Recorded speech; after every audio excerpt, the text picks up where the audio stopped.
Spread across some 15 million square miles of the Pacific, the 1962 Overseas Nuclear Test Series was an undertaking of impressive proportions. The test program, under the code name of Operation Dominic, required a technical and operational buildup of unprecedented scope, with planning, preparation, and deployment, all on a tighter time scale than ever before attempted in overseas nuclear test operations. Concurrent testing at 4 widely separated points was necessary to meet these requirements. Off Christmas Island, a series of weapon development airdrop tests was made, followed by later drops in the Johnston Island danger area. All drop aircraft staged from Hawaii. A Polaris weapon system test was launched from the open sea into the northeast corner of the Christmas Island danger area. A combined ASROC anti-submarine weapon system and underwater effects test took place in the open ocean several hundred miles off San Diego.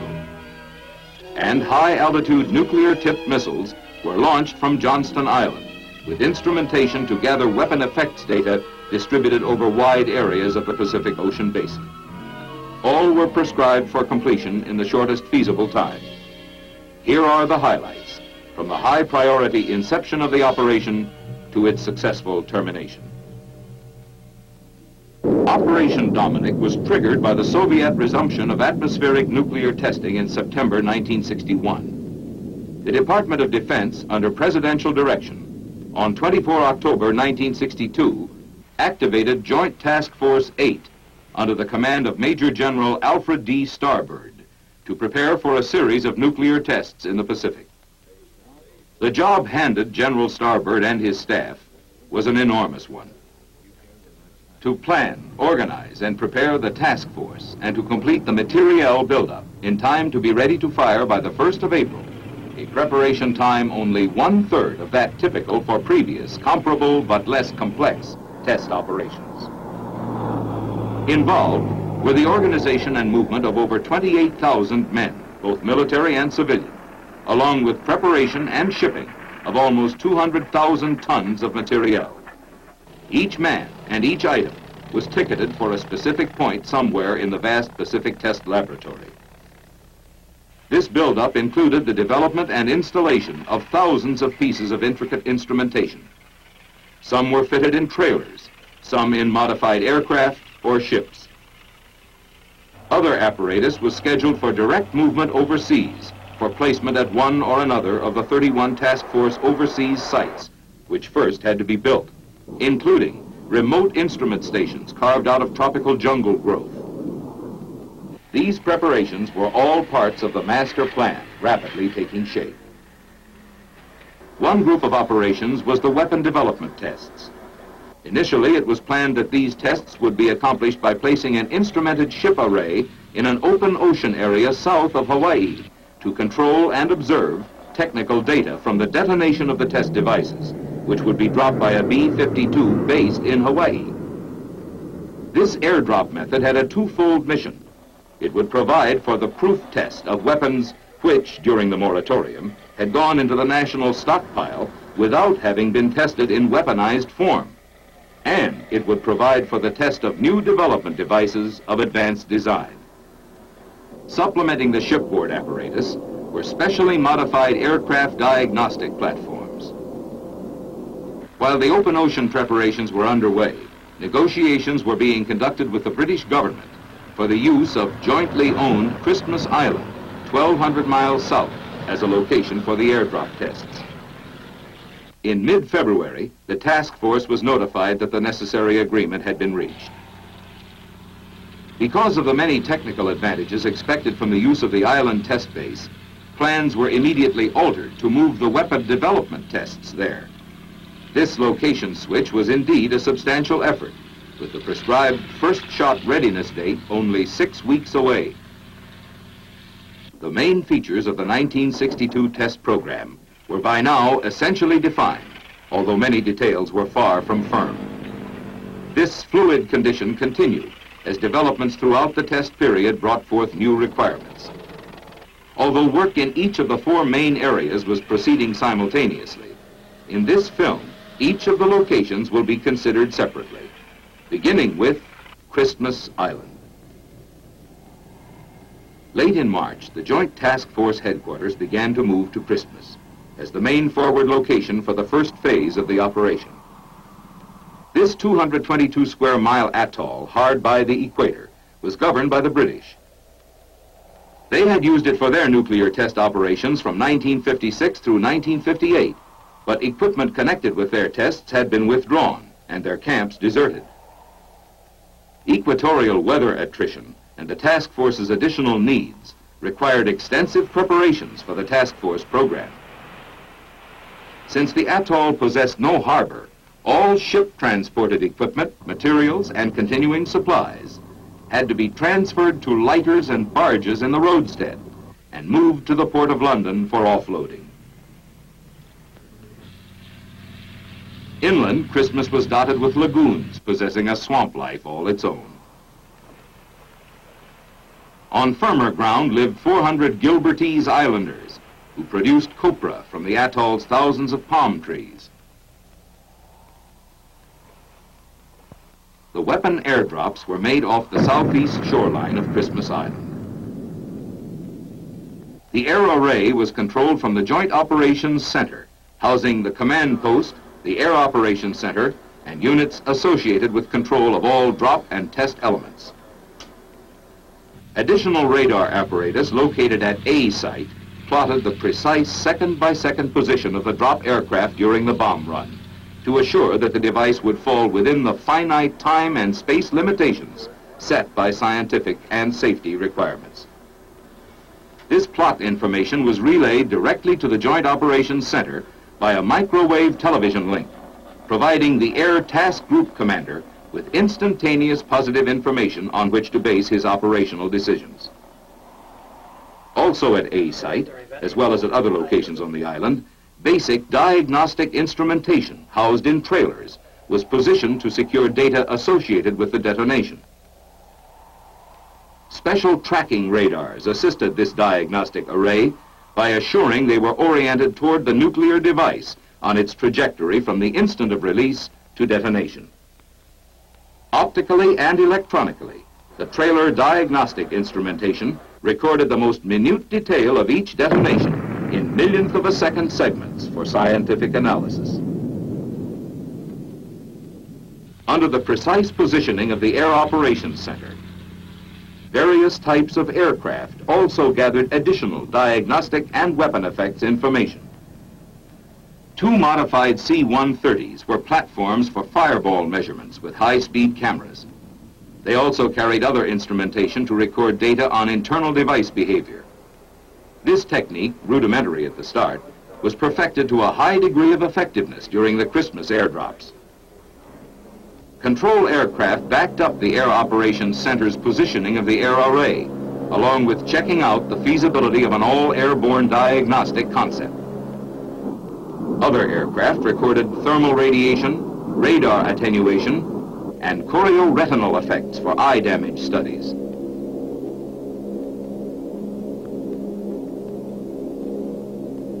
Specially instrumented KC-135 aircraft also recorded a variety of experimental data. Aloft, too, were search and rescue aircraft and photographic planes documenting the Dominic detonations. After each shot, B-57 sampler aircraft went aloft, as they had in operations of years past, to fulfill one of the chief diagnostic functions of each event, stalking the radioactive cloud to obtain particulate and gaseous samples for radiochemical analysis. Throughout the Dominic tests, maximum security was maintained around the Christmas and Johnston Island test area boundaries by the Navy destroyer and P-2V watchdogs. Round the clock, throughout the entire test period, the P-2V aerial fence riders rose from their Christmas and Johnston bases for their 10 to 12-hour runs in constant touch with the destroyers below. Daily, they greeted the Soviet instrumentation trawlers, which for 7 weeks lurked just beyond the danger zone periphery.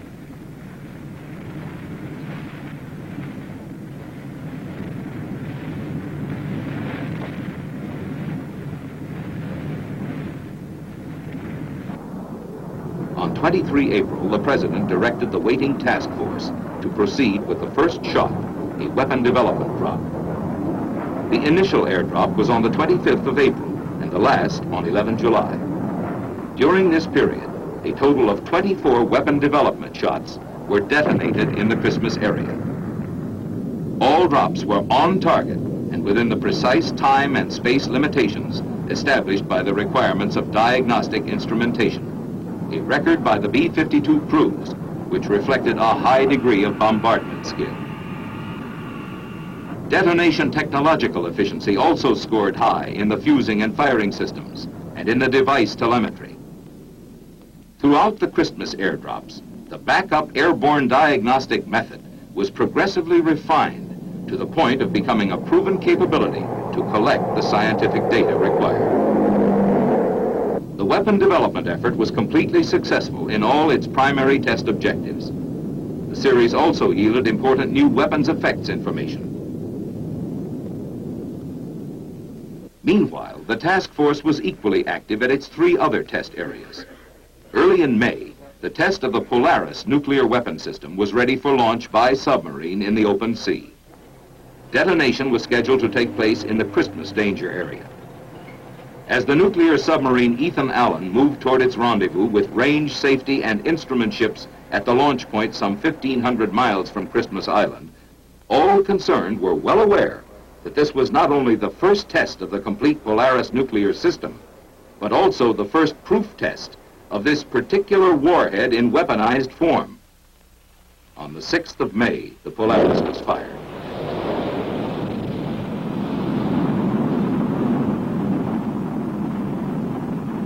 Two submarines near the burst area, together with orbiting Christmas-based aircraft, confirmed that the warhead detonated on target at expected yield. The first proof test of a United States ballistic missile nuclear warhead in its full re-entry environment was completely successful. Meanwhile, a group of task force ships several hundred miles off the Southern California coast were completing preparations for the ASROC event. This test had a dual purpose. It provided a system test for the nuclear ASROC anti-submarine weapon system and also a major underwater nuclear effects test using a heavily instrumented test array. 11 May. With test equipment ready, the destroyer Agerholm moved on station. Her regular crew selected an unmodified stock ASROC and lofted its nuclear warhead toward a target centered in the test array. The entire operation was successful, with both the operational and effects test objectives achieved. During this same period, at Johnston Island, the launch center for the high altitude program, deployment of men and instrumentation had proceeded on schedule for a first event early in May. The purpose of the high altitude tests was to gather a wide range of effects data bearing on both the offensive and defensive aspects of nuclear attack upon incoming ballistic missiles, including warhead kill mechanisms and electromagnetic blackout effects on both radar and communications. On mile-long Johnston Island's limited acreage, crowded around and between the runway and ramp areas, were the missile launch complex and a line of more than 30 instrument rocket launchers, together with the many other necessary testing and support facilities. World War II bomb shelters were utilized for housing the command post of the Joint Task Force and other stations manned during the launch events, including those of the Scientific Readiness Team and Launch Control Units. This radar dish, scanning the sky for electromagnetic effects data, is representative of the test equipment set up and operated by the scores of technical projects. The launch vehicle groomed to carry the nuclear warheads to test detonation altitudes was the Thor missile. In the early plans, it was scheduled to do the job for 2 and possibly 3 nighttime bursts at various altitudes above the Earth's atmosphere. For these tests, the Thor was modified to carry 3 scientific instrumentation pods to obtain key data in close proximity to the burst. Each pod was ejected from the launch vehicle at a predetermined position along the missile's trajectory. the Pacific Missile Range ship moored at Johnston tracked the missile in flight for range safety purposes. Other tracking units followed the rocket instrumentation and scientific pods and determined their accurate positions relative to the detonation. Positioned at various distances from Johnston Island were 9 test ships, including the downrange anti-missile measurements program ship American Mariner, on loan from the Atlantic Missile Range. Pod recovery and surveillance ships were also on station, along with an aircraft carrier, whose marine helicopters evacuated from the island all personnel non-essential to the actual operation during each event. But Johnston Island itself was only the hub of an extensive network of land, ship, and aircraft instrument stations radiating in all directions, deep into both northern and southern hemispheres of the Pacific. Between the northern arc of Okinawa, Adak, Fairbanks, and Palo Alto, and the Polynesian islands of Tonga Tapu and Rarotonga, far south of the equator in Johnston Island's southern magnetic conjugate area, the roll call of islands hosting effects instrument stations evokes images both geographical and logistical, especially the latter, for over 200 ground instrument stations were prepared, installed, and manned. High-altitude effects data were also secured from aircraft platforms. More than a dozen planes took to the air from Hickam Air Base in Hawaii for each event, and 3 more from Nandi Airport in the Fiji Islands. Besides the instrumentation ships at Johnston Island, 2 minesweepers put to sea from Pearl Harbor for electromagnetic data recording. And from its mooring at Pago Pago in Samoa, the instrumented motor ship Acania moved out prior to each shot day to be on its mid-ocean station. Johnston's opening event on May the 2nd was a daylight certification shot, testing all systems during flight trajectory, but without nuclear warhead. This proof test went as planned, achieving all programmed objectives. But hereafter, the course of shot events did not follow the scheduled script. The first 2 hot launches did not carry through to nuclear detonation.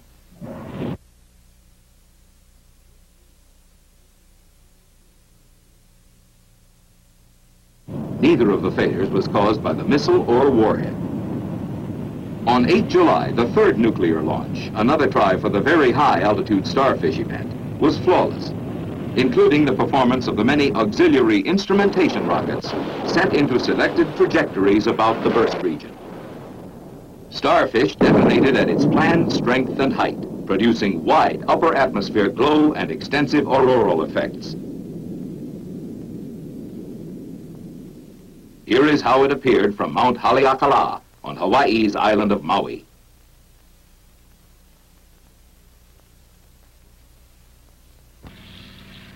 Recovery of the instrumentation pods ejected from the Starfish missile involved pre-dawn ship, patrol plane, and helicopter convergence in the splash area, drawn by radio signals, flashing lights, and green dye.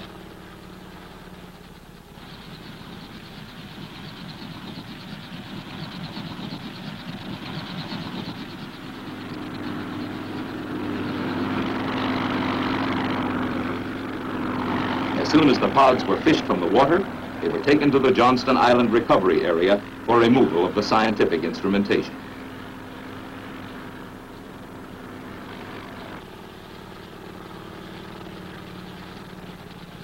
The second bluegill attempt was made on 25 July, but a one-of-a-kind missile misadventure caused by a sticking fuel valve destroyed the Thor and its warhead on the pad. The pad itself suffered extensive damage, including long-life radioactive contamination.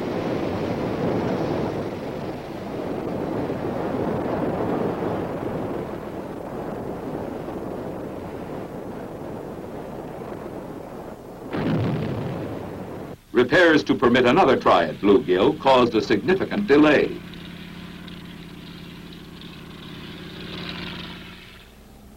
Additional construction on Johnston Island during this interim, as well as the scheduling of more shots, reflected the value attached to the testing being carried out on Operation Dominic. 3 more high-altitude effects missile events were added to secure data at different heights. Also, 5 more over-ocean airdrops were scheduled, these to take place within the Johnston Island danger area. Besides a second Thor launch pad, the construction included facilities for the launch of XM-33 rockets and Nike Hercules missiles. The U.S. Army deployed a missile battery to provide launch support for the Nike Hercules missiles, which were scheduled both as nuclear warhead and instrumentation vehicles. On 15 October, high-altitude testing was resumed, resulting in another failure of a bluegill attempt, this time due to internal missile guidance malfunction. It was the last such disappointment. All remaining launches culminated in detonation at their planned altitudes. First came Checkmate, boosted to altitude by a Sargent-engined XM-33 rocket.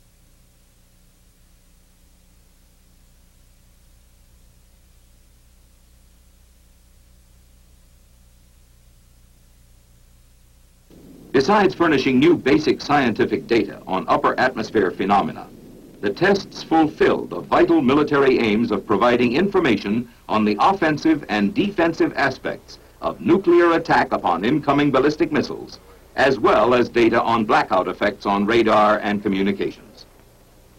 Meanwhile, the 5 additional weapon development airdrop tests in the Johnston Island danger area were conducted. To gain the scientific information required, the airborne array refined at Christmas Island was utilized as the sole diagnostic force, with the original C-130 aircraft joined by KC-135 jets carrying additional diagnostic gear. The makeup of the remainder of the test aircraft formation was generally the same as at Christmas, including the post-shot B-57 diagnostic cloud samplers, this time staging through Johnston Island to conserve flight hours and to reduce pilot radiological dosage accumulations after cloud penetration.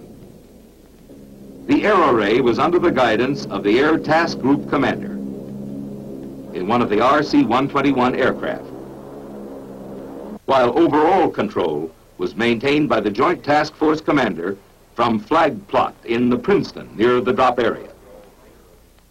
Target rafts were again used as guideposts for orienting the air array as a point of aim for the B-52 device drops. The rafts were moored in the open ocean by the Navy Task Group in water as deep as 3 miles. Late in October, after the last airdrop test device had been detonated, the series was pronounced a success, both in refinement of weapon design concepts developed for the Christmas tests and in further confirmation of the feasibility of the airborne diagnostic method for future testing. With Operation Dominic completed and the test apparatus roll-up underway, the time had come to evaluate the far-flung operation and its scientific results. Despite Dominic's unprecedented 4-operation complexity, with all the tests prepared under conditions of the greatest urgency in both time and circumstance, the 1962 series is regarded as the most productive since U.S. nuclear testing began.